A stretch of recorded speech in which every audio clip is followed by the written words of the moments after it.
kelahiran Yesus adalah akhir dari semua ketakutan kita. Amin.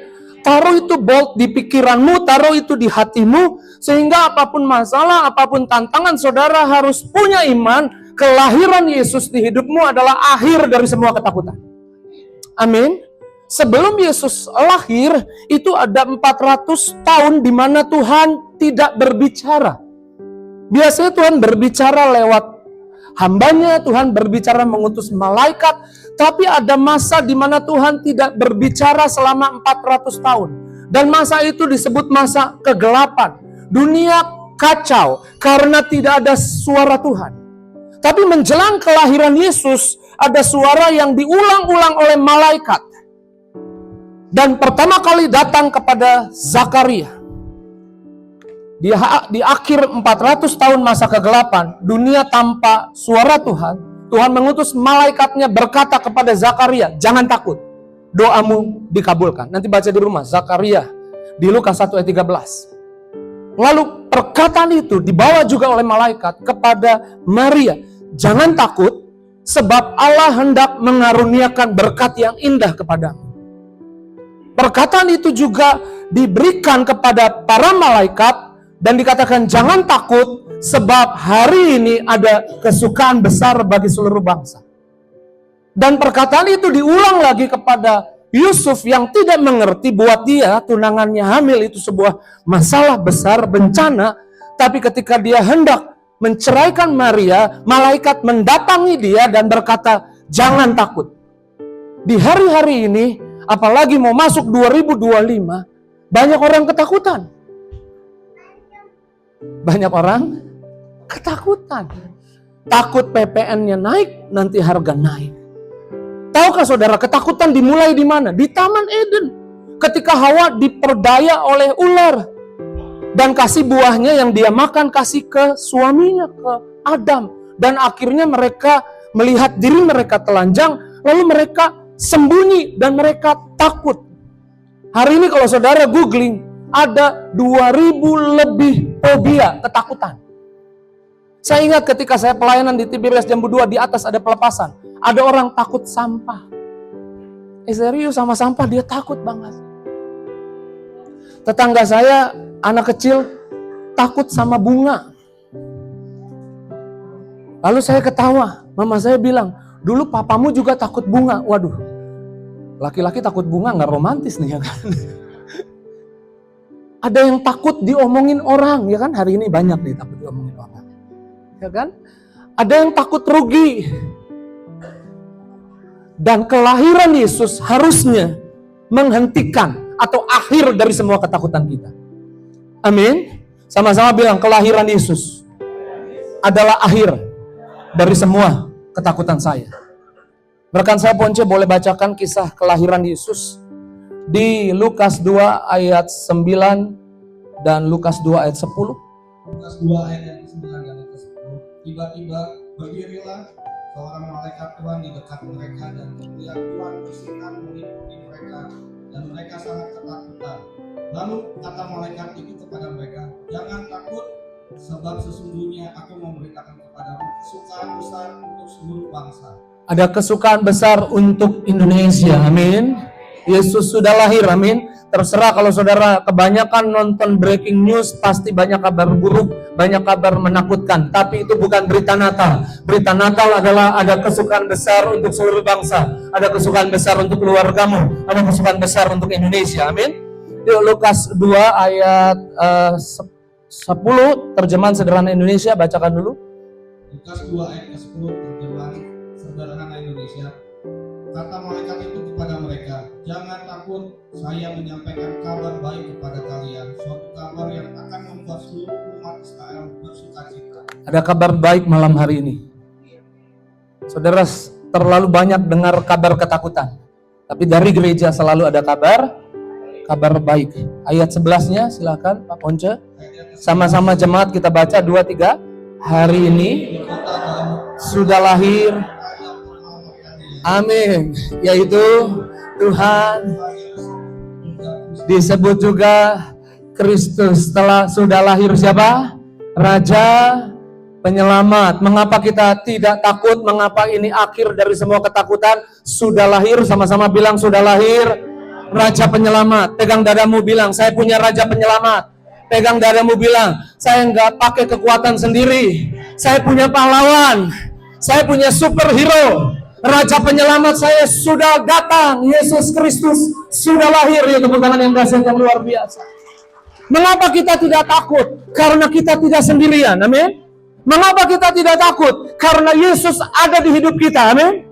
Mengapa kita tidak takut? Karena Raja Penyelamat. Bukan karena kita hebat, bukan karena kita punya jabatan, bukan karena kita punya uang, bukan karena kita punya koneksi, tapi kita punya Raja Penyelamat yang akan menyelamatkan kita, menyelamatkan keluarga kita, menyelamatkan seisi rumah kita. Itu tepuk tangan yang dahsyat yang luar biasa buat kita. Bagaimana Raja Penyelamat menyelamatkan kita? Makanya saya bilang, semenakutkan apapun kehidupan ini, kelahiran Yesus membawa sukacita. Karena dia adalah, sama-sama bilang dia superhero saya. Ayo bangga dulu bilang kanan kiri, saya punya superhero. Namanya Yesus. Yesus ada buat kita. Dia jadi pahlawan kita. Kalau saudara berjalan, Yesus bilang, tenang, jalan di sini, ikutin saya di depan. Amin. Yesus penyelamat kita. Bagaimana dia menyelamatkan kita? Yuk cepat saja Lukas 2 ayat 12-nya. Lukas 2 ayat yang ke-12. Dan inilah tandanya bagimu. Kamu akan menjumpai seorang bayi dibungkus dengan lampin dan terbaring di dalam palungan.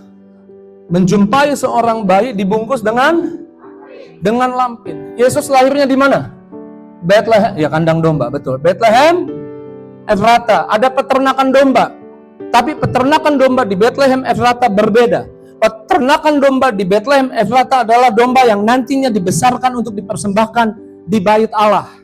Karenanya ada banyak kain lampin di sana supaya ketika domba lahir tidak jatuh ke tanah atau jatuh ke rumput yang bisa menyebabkan luka di tangannya, di kakinya, di badannya. Karena domba yang akan dipersembahkan di bait Allah, dombanya harus tidak bercacat celah. Setiap kali orang Israel datang ke bait Allah dan ingin menerima berkat dari Tuhan, setiap kali mereka datang ke bait Allah dan ingin pulang sebagai orang yang berkenan di hadapan Tuhan, mereka akan bawa domba. Dari jauh imam akan melihat domba itu. Dari jauh imam melihat orang yang membawa domba itu. Begitu sampai di depan imam, maka yang dicek bukan orangnya, yang dicek dombanya, diperiksa dombanya. Kalau dombanya tidak bercacat celah, segera dombanya disembelih. Sebelum disembelih, biasanya tumpang tangan dulu. Jadi kambing hitam dia, disalahin buat semua kesalahan kita. Kesalahan orang Israel. Lalu disembelih, dikorbankan. Lalu kemudian dipersembahkan. Jadi wangi-wangian di hadapan Allah. Dan orang itu pulang sebagai orang yang diberkati, orang yang berkenan di hadapan Allah. Yesus lahir bukan tanpa tujuan. Yesus lahir untuk jadi domba persembahan buat hidupmu.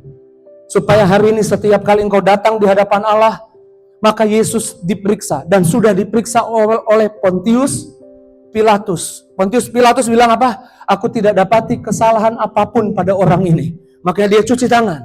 Karena Yesus tidak bercacat bercela. Supaya hari ini saudara yang percaya Yesus, mana yang percaya Yesus? Waktu saudara berjalan membawa Yesus, saudara orang yang diberkati Tuhan. Waktu saudara berjalan membawa Yesus, saudara orang yang berkenan di hadapan Tuhan. Waktu saudara berjalan membawa Yesus di hidupmu, saudara menerima perkenanan Tuhan. Amin. Berita Natal adalah berita sukacita. Bahwa ada pahlawan, ada superhero, ada juru selamat, raja yang datang buat kita. Di bait Allah, imam memeriksa domba, sehingga orang Israel yang membawa domba itu pulang sebagai orang yang berkenan. Hari ini, kalau sorga memeriksa dombamu, siapa dombamu? Siapa dombamu? Mana yang dombanya adalah Yesus? Dia anak domba Allah. Engkau pulang sebagai orang yang diberkati dan berkenan di hadapan Tuhan. Amin.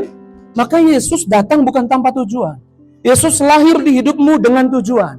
Dia lahir dibungkus lampin sebagai korban domba pengganti buat setiap kita. Silakan Pak Ponce bacakan di 2 Korintus 5 ayat 21 versi firman Allah yang hidup. 2 Korintus 5 ayat 21 versi firman Allah yang hidup. Sebab Allah mengambil Kristus yang tidak berdosa dan mencurahkan dosa kita ke atasnya. Kemudian sebaik gantinya, Ia mencurahkan kebaikan Allah ke atas kita. Siapa yang mau mengimani ayat ini milik kita boleh lambaikan tinggi tangannya. Kata kita ganti, saya baca yang keras ya. 2, 3. Sorry mana? 2, 3 yuk.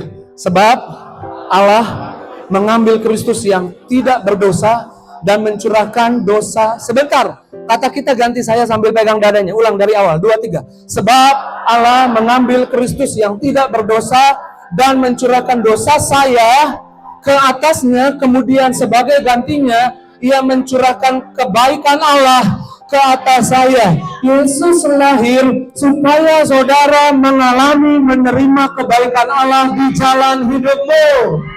Amin. Saya ulang, Yesus lahir supaya saudara bisa mengalami dan menerima kebaikan Allah di jalan hidupmu. Tepuk tangan yang dahsyat, yang luar biasa. Yesus lahir supaya saudara mengalami kebaikan Allah di kesehatanmu. Yang percaya bilang amin. Yesus lahir supaya saudara mengalami kebaikan Allah di masa depan anak-anakmu. Yang percaya bilang amin. Kita orang yang hidup bukan dari apa yang kita janji kepada Tuhan. Kita orang yang hidup dari apa yang Tuhan janji kepada kita. Dan saya percaya langit bumi bisa lenyap, tapi janji Tuhan tidak akan berakhir. Janji Tuhan akan dinyatakan di hidup kita. Tepuk tangan yang dahsyat, yang luar biasa buat Yesus. Yesus datang ke dunia, Yohanes 3 ayat 16, karena begitu besar apa? Bukan karena begitu besar dosamu, tapi begitu besar kasih Allah. Amin. Karena kasihnya besar, Dia mau tunjukkan kasihnya yang besar. Dengan cara apa? Dia korban di atas kayu salib buat hidupmu. Saya percaya Ulangan 23 ayat 5b adalah tentang Natal. Yesus datang untuk berkorban buat kita. Ulangan 23 ayat 5b. Dan Tuhan Allahmu telah mengubah kutuk itu menjadi berkat bagimu, karena Tuhan Allahmu mengasihi engkau. Baca sama-sama 23, Ulangan 23 ayat 5b, 23, dan Tuhan Allahmu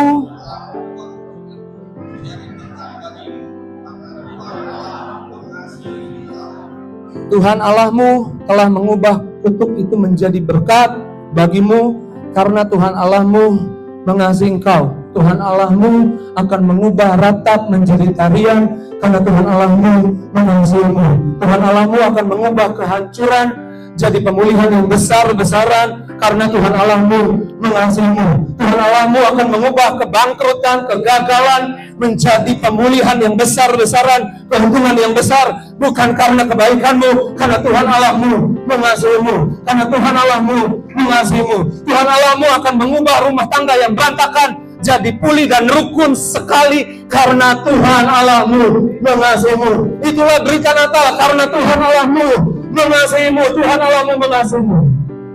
Dia datang buat hidupmu.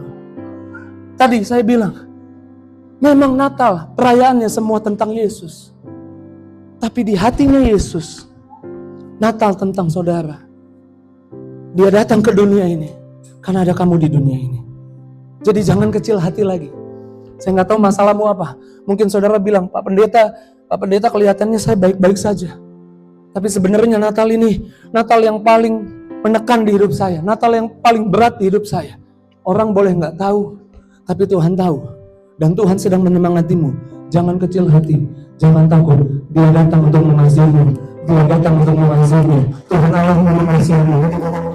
Luar biasa. Kelahiran Yesus adalah awal dari setiap berkat. Amin. Kelahiran Yesus adalah awal dari setiap berkat dan akhir dari semua kutuk. Haleluya. Saya doa saudara mengerti apa yang jadi rencana Tuhan untuk datang di hidupmu. Lukas 2 ayat 7 terjemahan sederhana Indonesia. Yang tidur silahkan bangun dulu, udah mau selesai khotbahnya. Yang sebelahnya ketiduran bangunin, bilang udah dikit lagi selesai. Haleluya. Tadi Yesus dibungkus lampin, kemudian di Lukas 2 ayat 7 bilang apa di sana? Yuk kita baca. Maria melahirkan anak pertamanya, seorang bayi laki-laki. Dia membungkusnya dengan kain lampin yang panjang, karena sensus masih berlangsung dan tidak ada rumah untuk menginap. Mereka menginap berdekatan dengan hewan. Maksudnya di kandang domba, sehingga Maria membaringkan bayinya itu membaringkan Yesus di mana? Di kotak kayu, tempat makanan, dalam terjemahan baru, di palungan. Karena memang Yesus lahir untuk menjadi makanan bagimu. Saudara, kalau nggak makan lemes kan? Ada yang kuat nggak makan 5 hari gitu? Boleh angkat tangan? Itu diet keterlaluan namanya, ya kan? Itu bukan diet kayaknya. Sama-sama bilang, saya makan untuk jadi kuat. Amin. Yesus lahir untuk jadi makanan buat kita. Jadi makanan buat domba-dombanya.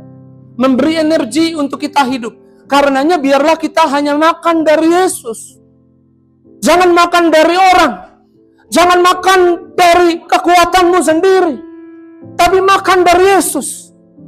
Dan ketika cerita makan dari Yesus, ada Yohanes 6 ayat 57. Yuk baca sama-sama. Sama seperti Bapa yang hidup mengutus aku, dan aku juga hidup oleh Bapa. Demikian barang siapa memakan aku akan hidup oleh.